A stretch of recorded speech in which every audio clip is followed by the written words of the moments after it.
Paz do Senhor, professores da classe de adultos, sejam bem-vindos a mais um podcast EBD em Síntese, Momento Pedagógico. A paz do Senhor, irmã Débora, Paz do Senhor, Manu, como vai? estou bem, e você? Tudo bem, graças a Deus. Graças a Deus.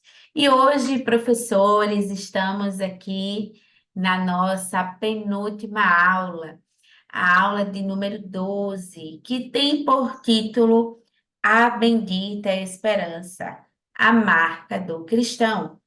E essa lição, ela tem como objetivos mostrar o alvo da esperança cristã, explicitar a doutrina da esperança cristã e, por fim, enfatizar a esperança cristã como a âncora da alma do crente. Então, dentro desses objetivos, professor, essa aula, né, ela vai estar dividida em tópicos que você vai poder estar aproveitando para estudar, se debruçar, aproveitar o auxílio teológico, aproveitar os subsídios que ela traz e também buscar outros, né, que tragam elementos para contribuir com a sua aula e com a aprendizagem dos seus alunos sobre a palavra do Senhor.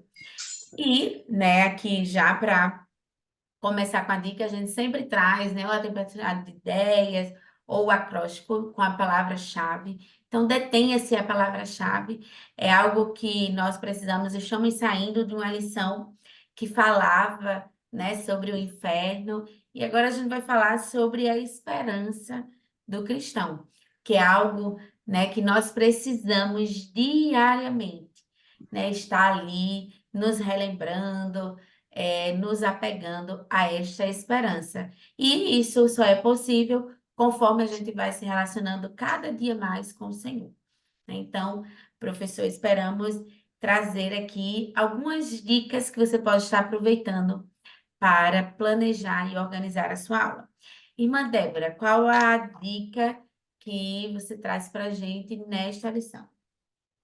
Bom, vamos lá. Eu separei 3 perguntas para que vocês possam fazer no início da aula mesmo, ou então vocês podem parar em algum determinado momento de algum desses tópicos da lição para fazer também. As perguntas vocês podem colocar no quadro ou colocar em folhas de ofício para mostrar para eles, ou podem apenas só ditar, né? Tem várias formas que você pode fazer. E eu separei as seguintes perguntas, se vocês quiserem anotar e fazer essas mesmas perguntas, ou podem também fazer semelhantes. A primeira é: o que leva você a ter esperança que Jesus vai voltar? Essa é a primeira pergunta. A segunda: qual a maior armadilha de Satanás para roubar a nossa esperança? E o que fazer para não cair nela? E, por fim, como podemos conservar viva a nossa esperança? São 3 perguntas que eu acredito que vai fazer a classe aí já ter bastante assunto para falar logo de início. E vocês fiquem à vontade, se for muitas pessoas na sala, vocês podem selecionar algumas pessoas para responderem, ou apenas soltar as perguntas e deixar a classe responder. Mas é ideal que vocês consigam, pelo menos, ouvir algumas respostas ali para entender mais ou menos o que é que o seu aluno, sua aluna está pensando sobre esse determinado assunto. Quando fala de esperança, o que é que vem à mente deles, principalmente ao responder essas 3 perguntas. E aí vocês, no final dessa discussão, né, sobre as respostas, você vai destacar que nós devemos estar cheios de esperança. Você pode usar até uma bexiga, né, bola, para representar. Se você tiver uma ou mais, você pode distribuir na sala, mas apenas com uma você já pode representar. Por exemplo, a bexiga, quando ela está seca, é como se fosse a nossa vida sem esperança alguma.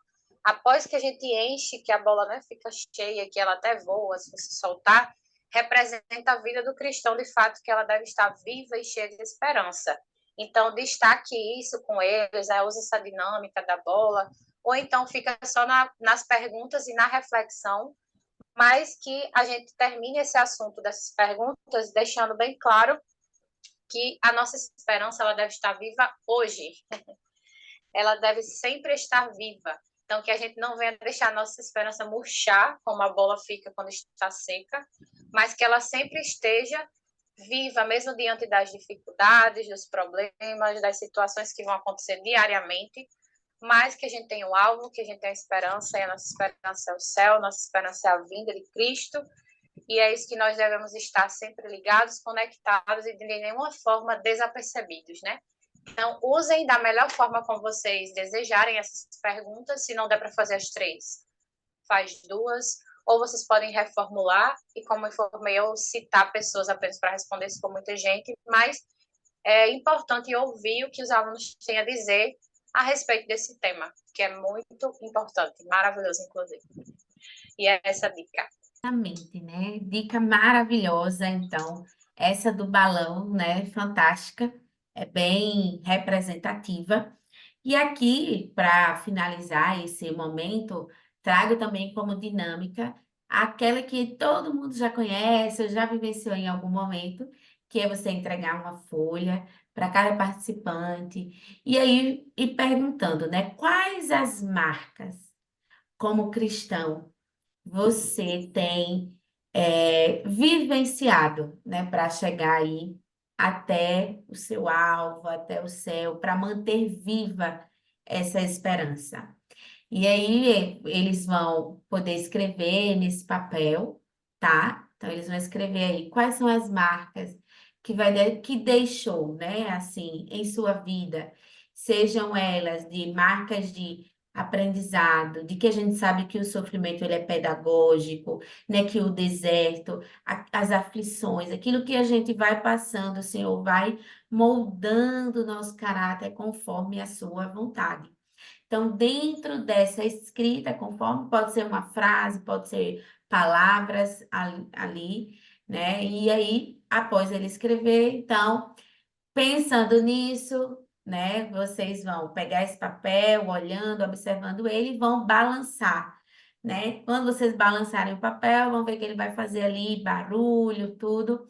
Agora, se vocês amassam, né? Que é a ideia, né? Essas aflições, o Senhor usa muitas das vezes elas para nos moldar, né? E aí a soberania de Deus, ela está sobre as nossas vidas, né? Então, por isso que ali a gente vai, né, pensando nesse moldar e aí a massa, depois que a massa que abre novamente, esse papel ele não vai fazer mais barulho, né? Então, é uma dinâmica bem utilizada, mas que é bom, né, sempre lembrar, porque justamente essas marcas, Deus vai usando, né, em nossas vidas para nos mantermos fiéis a Ele, para nos conduzir até Ele. Então, essas são as dicas para a lição de hoje. Agradecemos a você, professor, que tem nos acompanhado nessa jornada. Esperamos ter contribuído com a sua aula. Fala qual dinâmica você tem utilizado, quais as estratégias, o que que você tem feito, como foi, né, o trimestre para você nesse momento, esse segundo trimestre, na sua igreja, nas suas aulas que você aproveitou e quais são as suas sugestões também para nós. Irmã Débora, obrigada também por mais este momento, pela contribuição. A paz do Senhor. Obrigada também. Tchau, tchau, Pai do Senhor. Boa aula a todos.